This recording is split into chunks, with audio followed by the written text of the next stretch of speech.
We've got a weather impact alert for our Sunday. No surprise, our weather team's been talking about this for the last several days. And as we look at the very latest here, first of all, we appreciate you streaming with us here on 10 Tampa Bay Plus. That's why we're here, keeping you and your family safe, informed, prepared, connected, and also calm. So we're watching the various radar loops, all the new information coming in to keep you and your family safe and what to do. So as a dad of 3 daughters, I know Sunday's a big day. I mean, they like going out and about, a lot of errands and being with friends, sometimes going shopping or even just going outside and playing pickleball with dad. But today, today's the day where we have to keep an eye to the sky and really stay weather alert. Now, we're not talking about an all-day rain or a washout, but we are watching for the possibility of some strong thunderstorms. The type of thunderstorms that we typically see in, maybe the summertime. And if you walked outside today, it felt a little like summer with those high dew points. And as we look at what we got going on the weather alerts, well, we got a clash of seasons. We got a little bit of summer and that summer humidity meeting some winter and a very strong cold front moving our way across Florida today. So the thinking all along is most of the lift with this front, even though it's powerful, will stay well to our north. So notice what the Storm Prediction Center did. They put that tornado watch box in effect for mainly North Florida. So again, a lot of travelers, a lot of folks going to watch some golf out at TPC Sawgrass today.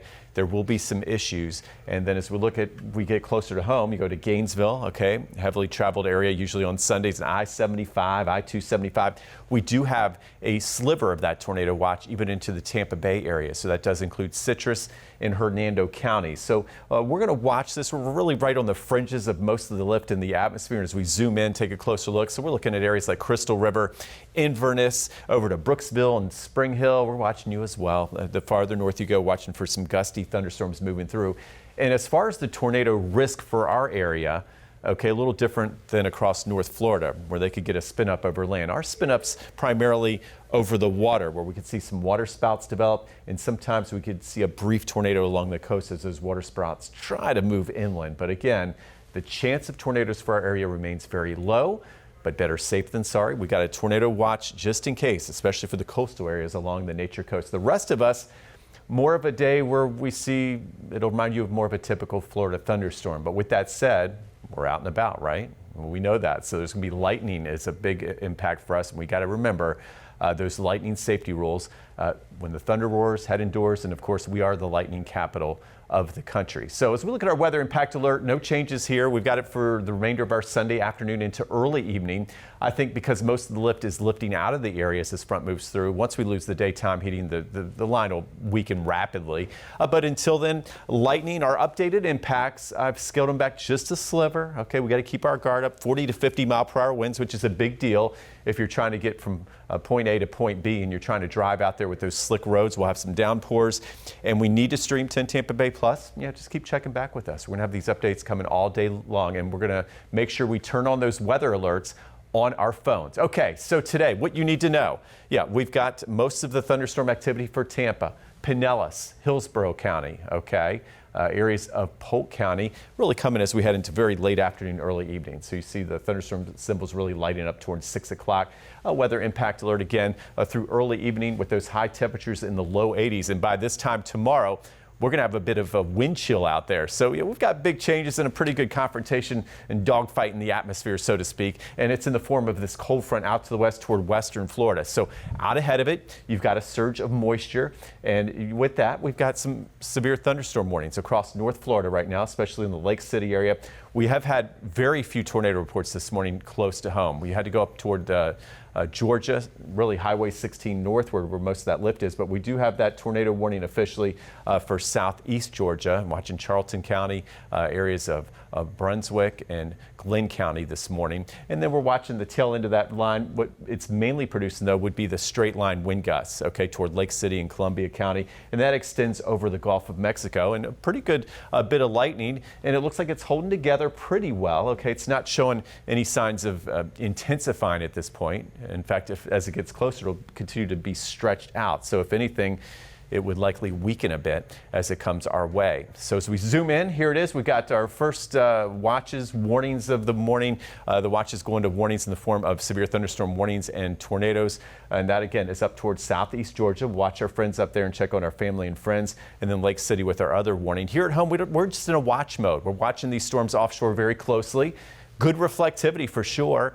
Okay, you see the reds and the purples here, lots of lightning. So these are the storms that could produce some of that isolated severe weather, and that's why we've got the weather impact alert for the afternoon. So as we put it into motion, and we look at this carefully, okay, so we know it's trying to hold together. Let's look at the storm energy with these things. So what I've been noticing over the last hour or so is, the storm energy is kind of pulsing a bit. It's not like a solid line of energy just coming and rolling toward us right now. So with this is giving me confidence that, again, most of your lift is heading to the north, and this line is going to stretch out a bit. And by the time it gets into our area, okay, toward the nature coast, should not be quite as strong as what you're seeing offshore, okay? So we're going to continue to monitor that. As we look at our forecast winds, doing pretty well, okay? So where you see the oranges and the yellow and the brighter colors, this is where we're going to see some of our strongest wind gusts this afternoon. Don't focus too much on the timing, but it gives you a fairly good idea. Early afternoon, as we head into early to mid-afternoon to the north of Tampa. Notice we've got some wind gusts, Brooksville, Crystal River. They're trying up near 40 miles per hour possible, okay, with that thunderstorm outflow boundary moving inward. And then as you go farther south, okay, we go through the mid and late afternoon, and we're talking about lighter wind gusts across areas of St. Pete, the Davis Islands, Tampa. Instead of those 40 mile per hour wind gusts, we're talking winds closer to 35 mile per hour range, which again, can cause some problems when you're trying to drive and you're out and about out there. As we go through the evening, notice things really settle down once we lose the daytime heating. So we go toward the evening, toward 11 o'clock. It'll just be a gusty, chilly northwest wind at 10 to 20 miles per hour. So the big picture really putting this together for you meteorologically. Big area of low pressure lifting quickly to the north where we have snow across the, here we go again, across the Midwest. What a winter it's been. Out ahead of it, the clash of the seasons.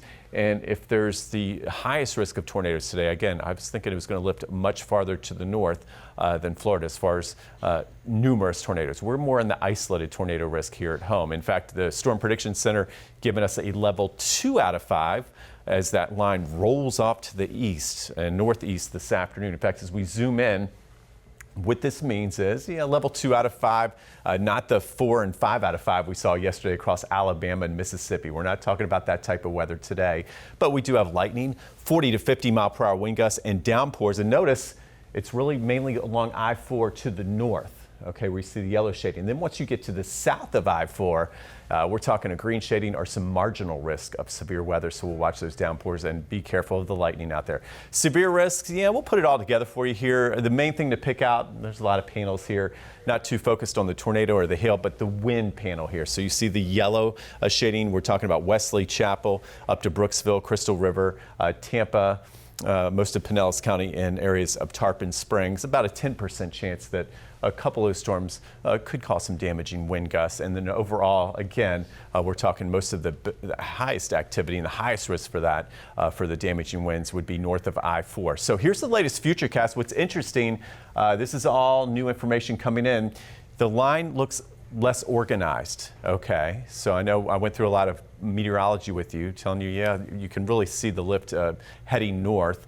And we see the line stretching out a bit, and we looked at the storm energy, not really anything really vigorous or intensifying as it comes our way. And then if you put that together with the new modeling data, and this is just a guide for meteorologists, this is telling me, we're going to be okay, at least here at home. We're talking about more of your thunderstorm activity increasing as we head into mid to late afternoon. So if anything, this line has slowed down a bit, much more disorganized than we showed you first thing this morning, right?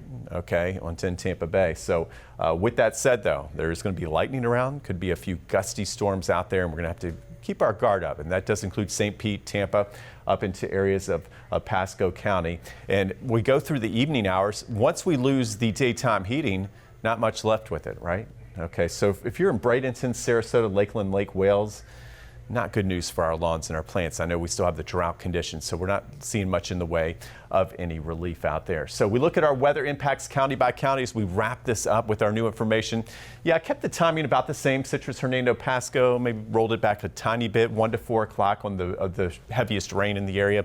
Winds 45 to 55 miles per hour, so would not be surprised. Maybe eking out maybe a brief severe thunderstorm warning. Lightning in the wind, the main risk, and still a very low tornado risk. We talked about possible water spouts trying to hold together as brief tornadoes, but that's a very low chance, and we'll continue to stream until we give the all clear. To the south, Pinellas and Hillsborough County. This was a tougher call because that line looks so much more disorganized by the time it heads toward Tarpon Springs and Carrollwood and areas of Tampa and St. Pete. But yeah, I'm keeping us in the 35 to 45 mile per hour wind gusts with some lightning and downpours between 4 and 7, and we'll continue to update you. Make sure you have your streaming apps if you're out and about so you can zoom in on your neighborhoods. To the south, yeah, Manatee and Sarasota, more hit or miss showers or storms, okay? You could still see some gusty storms, maybe a brief downpour. But again, the farther south you go, we're talking about much less chance of any strong storms today. All right, big picture next 2 days, ready for St. Patty's Day. Once we get through our weather impact alert today, and again, I have our best chance of storms in Tampa after 4 o'clock. We've got the luck of the Irish, or plenty of sunshine and smiling. And 68 degrees though tomorrow. That's a high temperature, so get out your green hoodies for sure. And as we look at that 7-day forecast, check it out once we get through a chilly Monday. I know we've got a lot of spring breakers in Tampa. Well, we're going to be loving this. We got temperatures back in the 70s to near 80 on Wednesday.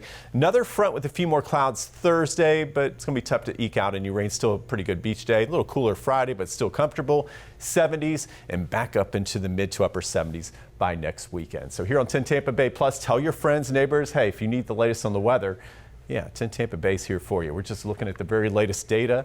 We're going to be here around the clock so we can give you the all clear. For now, low severe weather risk, but it's still out there, and we do have a weather impact alert until 8 o'clock. Of course, we'll keep you updated. Have a wonderful rest of your weekend.